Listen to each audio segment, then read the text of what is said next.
Hello and welcome to another OMNI Focus Fitness video. Today, what we will be discussing is how to determine intensity based off of your heart rate. So, in terms of you running, rowing, walking, whatever it is, bicycling, whatever it is, if it comes to an aerobic exercise, cardiovascular exercise, shortened as cardio, you need to know your intensity to make dramatic improvements beyond the kind of beginner gains. So I'm going to describe exactly how to do that in an easy to understand method and a very accurate method as well. So without further ado, let's get started.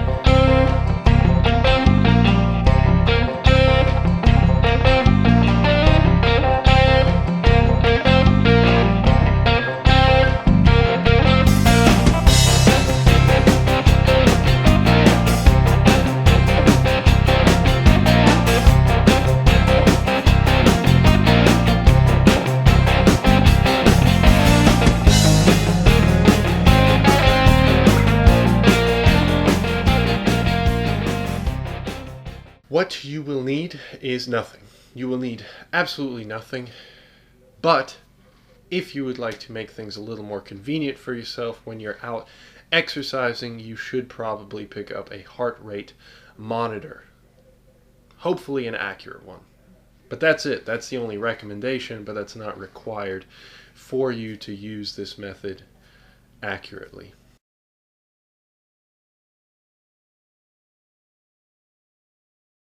So, as far as the method that we're going to be using heart rate reserve, which, just as it sounds, you're going to be using your heart rate to determine your intensity. And the reason why we use our heart rate as opposed to other things is because, one, it offers accuracy, it offers reliability, but also it's a variable method, so you can use it in different situations. If you're going to be bicycling, if it's going to be warm outside, if it's going to be cold outside, if you're going to be going up an incline or down an incline, flat surfaces, rough surfaces, anything, your heart rate is always going to be a response to that surface or to that environment that you're going to be training in. And as a result, that's why heart rate is considered a response method as opposed to a dose method. And I'm going to talk a little bit more about dose method a little bit later, but for now you should know that heart rate is a response method because you're getting feedback, immediate feedback from, let's say, your heart rate monitor, or if you were to measure your pulse manually, you're getting a response back as to the amount of effort, the amount of work that your body has to go through to maintain a particular physiological state to get you to keep moving at a particular intensity. So using heart rate, we're able to then figure out the intensity that we are training at and manipulate that based on, again, the response from your heart. So that's all you need to know. That's why we're using heart rate reserve. Now, you'd probably like to know how to actually measure heart rate and what heart rate is telling you in terms of feedback. And also, of course, how to manipulate that to change varying intensities. Let's go ahead and do that.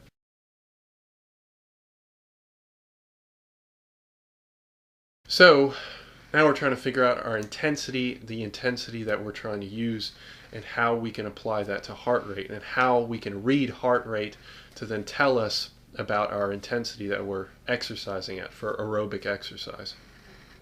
To do that accurately and to do that clearly, I'm going to switch to a blackboard method. If you just follow along step by step with exactly what I say in the blackboard method, then you'll have a perfectly accurate description of how to figure out and how to understand your heart rate and how it applies to the intensity that you're working out at. And once you understand that, then you can really move on and expand to a far more efficient, a far more structured style of working out.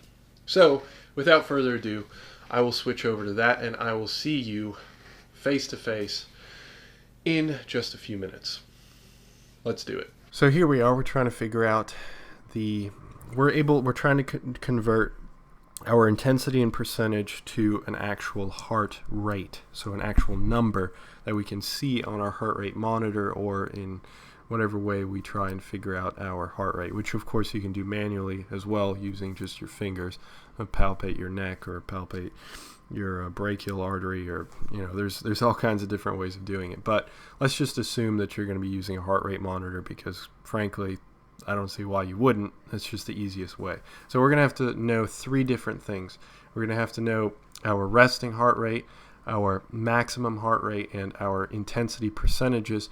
And once we know all three of those things, we can figure out an exact heart rate for our intensity that we want to train at. And yeah, that's it. That's all you need to know to begin with. Let's go ahead and look at how to determine our resting heart rate.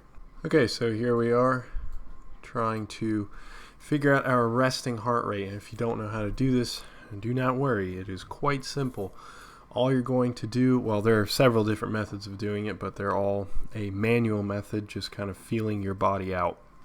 So one of those ways is to simply feel your carotid artery that's in your neck and just palpate it with 2 fingers, and then you're going to need a timer as well. So you can time this for either 15 seconds, 30 seconds, or 1 minute. Usually people just do it for 15 seconds or 30 seconds. And so you're going to set your timer for, let's say, we'll say 30 seconds in this example. So 30 seconds, and once that timer starts, all you're going to do is simply count the number of beats within that 30 seconds. Then after you do that, you're going to multiply that number by 2. And I'm going to go ahead and make an example for us to kind of run through. So you just saw me palpate my neck, figure out how many beats within that 30 seconds, and then I am going to multiply that by 2. So let's just say that my resting heart rate for those 30 seconds was 34. So all I'm going to do is just multiply that by 2 if I did it for 30 seconds. If I counted for 30 seconds, then you would multiply by 2. If you counted for 15 seconds, you will multiply that by 4. And if you counted for the full 60 seconds, then you just multiply that by 1. So you don't change anything if you counted for the full 60 seconds. So this being the case, that would leave me with a resting heart rate of 68 beats per minute. All right, here we are. We know our resting heart rate. For me, it was 68 beats per minute. I'm just going to continue this example out. Of course, every time just type in your information. Don't type in my information. Seems pretty self-explanatory. But now we have to figure out our maximum heart rate. And there are 2 ways of doing this. One of them is easier than the other, but it's not as accurate. So it's up to you what method you'd like to use, but typically you'd probably want to go with a more accurate version. But let's go ahead and cover the easier version, and then I will explain the little bit more complex, or the one that takes a little more effort. So the easy version is just using an equation, which is 220 minus your age equals max heart rate. So in my case, we're talking about 220 minus 25, which is my age. Put in your own age here, and that will give me a maximum heart rate of 195 beats per minute. So that's the easy way. However, if you are less fit or more fit, then it is perfectly possible for your maximum heart rate to be much higher than the predicted amount. So this is a prediction equation, and while it is used very often, it is not necessarily accurate. But if you don't have a choice, then this is a good way to go. However, if you do have a choice and you're able to go out and exercise, you're going to want to try and exercise a maximal amount. So put a maximal output out there.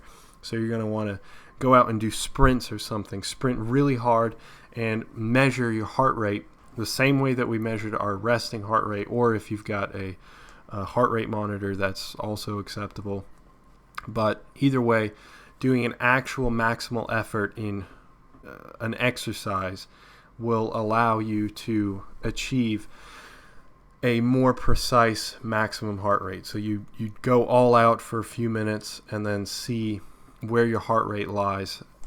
And that could give you, I mean, honestly, like for me, for example, I've gone 200 plus. Like that's my actual maximum heart rate is over 200, but the predicted is 195, and that will throw off your results if you end up using your predicted. But again, sometimes people can't use anything but their predicted. Those are the two options. Those are the two ways to go about it. So now we can move on and actually figure out our intensities and how to convert those to an actual beats per minute that we can see and measure through a heart rate monitor. Here we are at the final section, and you'll notice that I have an equation listed above, and we know our heart rate max and our heart rate at rest, and you should have probably figured out what your intensity is. So whatever intensity you want to work out at. If you want to do a little bit lighter intensity, then you do, I don't know, for example, something like 40 to 50%. And I say that you should use, I would recommend that you use a range so that you're not specifically stuck on one number. So making sure that your heart rate remains on one single number is a little difficult. It doesn't have to be a 10% range, but just for the sake of this example, that's what I'm going to be using.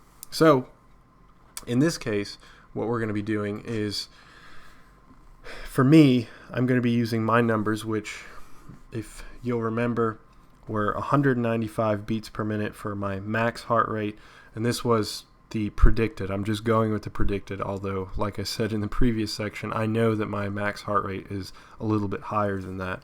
But the predicted is 195, and my resting that I calculated was 68. So 68 and 195, and I'm going to be running at an intensity of 60 to 70%. So kind of moderate to between moderate and vigorous intensity exercise.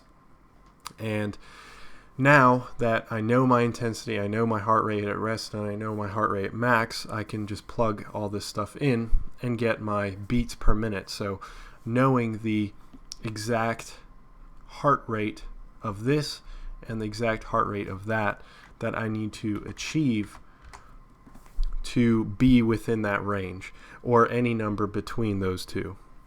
So let's go through the example. So my heart rate max, as I mentioned, was 195. So 195 minus heart rate rest, which is 68. And of course, I know I keep reminding people, but put in your numbers because it's going to be accurate to you. And the intensity here's where you have to do a little bit of a conversion. You can't just put 60 because it's in percentage, so you're going to have to switch that over to a fraction. So 60% would be 0.6. Close the bracket there, and then we're going to add our rest back in. And that should equate to 144 beats per minute. So, and that's at 60% intensity. So once I see that on my heart rate monitor, when I look down and I see I've hit 144 beats per minute from the exercise that I'm doing, then that means that I'm running at roughly 60% intensity. That's pretty accurate. So again, we're switching that percentage to an actual beats per minute. And now we have to do the other one, of course, because that's only the lower end of the intensity. So 195 minus 68, that doesn't change, times, the only thing that changes is the intensity, plus 68, which then equals 157 beats per minute. at, wow, that was terrible, at 70%. So if I run between 144 and 157 beats per minute, that means that I'm running at roughly 60% to 70% intensity. And that's all that means, and that you figured it out right there. So now you know what percentage, if you have an intensity in your mind that you want to be working out at, be it light, medium intensity, or vigorous intensity, or even an anaerobic threshold, you now have a method that you can convert those percentages that you would see on paper, or that you would see in an article, or you would, like some personal trainer would give you, and now you're able to convert those to actual tangible numbers that you can use on a very simple base. And that's it. That's all you need to know. There is nothing else to be said. That's it. Moving on.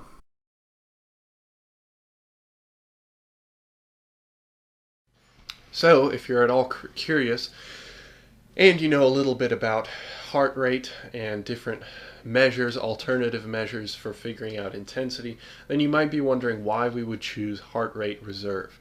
There are two distinct alternative methods that you could use, but each one has its ups and downs. Heart rate reserve, in terms of what we're trying to do, is far more beneficial. And those two alternative methods are VO2 and heart rate max percentage. So let's focus on VO2 first. So VO2 is excellent for figuring out your actual caloric expenditure during exercise. And we actually have a video on that. Check out the YouTube channel, OMNI Fitness. And there you'll find a video on VO2, so figuring out the amount of calories that you burn or that you use during exercise. And it's excellent for that, but the issue is that it has to be a controlled environment. So the environment that you're in has to be consistent, it has to be steady state. So you have to be continuously moving at a particular pace, and you can't have factors be changing. So you can't be outside, you can't be doing things on an incline at one point and then decline at other points. You can't be you use different formulas for exercise running and exercise walking and exercise on a cycle. It's a big mess. So everything has to be a lot more controlled.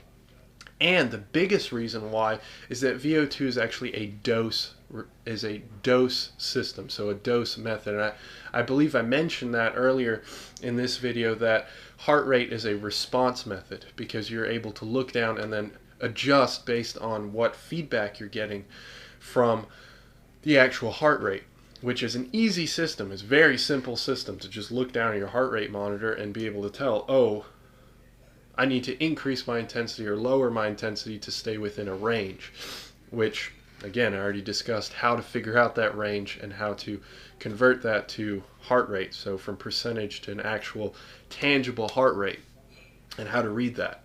Now VO2, on the other hand, is a dose system, so you already go in with a predetermined number, and you have to maintain that number to then get a caloric amount back, so to know how much you're expending. And it's very difficult. You'd have to be hooked up and go through tons of calculations, and again, it would be solely based on steady state, so a controlled environment that is very difficult to emulate outside, so when you're going through all kinds of different environments. So that being the case, it's not the best system for actually having variable intensities. It is fantastic for assuming caloric expenditure as well as a few other things like your fitness level, but it is not great for a response method. However, then that leads us to the second alternative, which is heart rate max percentage. And this is a very simple formula, a very simple system. And as it says, it uses a heart rate, which is, as we know, a response method. And therefore, you would think that you could use that system, which is actually a simpler system than heart rate reserve, to then get your intensity. And to a degree, that's correct. Technically, you could. But the issue is that it doesn't work on the lower ends of intensity. So if you're trying to work at like 30-40% intensity, you'll actually find that often it underestimates the actual intensity. So sometimes you'll do the calculations out, and the issue is that you'll end up at an intensity that's lower than your resting heart rate. How is that possible? Well, it's not. That's the thing. So it might be okay for a little bit upper end of the intensity, 70, 80, 90% intensity, but it's not great for that 30, 20, 40% range where your intensity is just going to be either at resting levels or below. So instead of telling somebody to exercise in that case, you would tell them to sit down and be as calm as possible. That's not a stimulus. That's not going to create change. That's not going to create adaptation. It's not going to put you in an optimal state to grow. So that being said, heart rate reserve takes that mentality of the heart rate max percent, and manipulates it and changes a few variables to take into consideration that lower end. So it equates for that and figures out a way to then express a correct heart rate intensity. So those are the reasons why you'd want to pick a heart rate reserve over the heart rate max percent system, which seems right, but it's not quite dialed in for those lower percentages, and also the VO2, which has its definite benefits but does not offer a flexible style of attaining that response method that heart rate reserve offers. Alrighty, ladies and gentlemen, welcome to the summary section where I quick go over what I just talked about in a shortened version.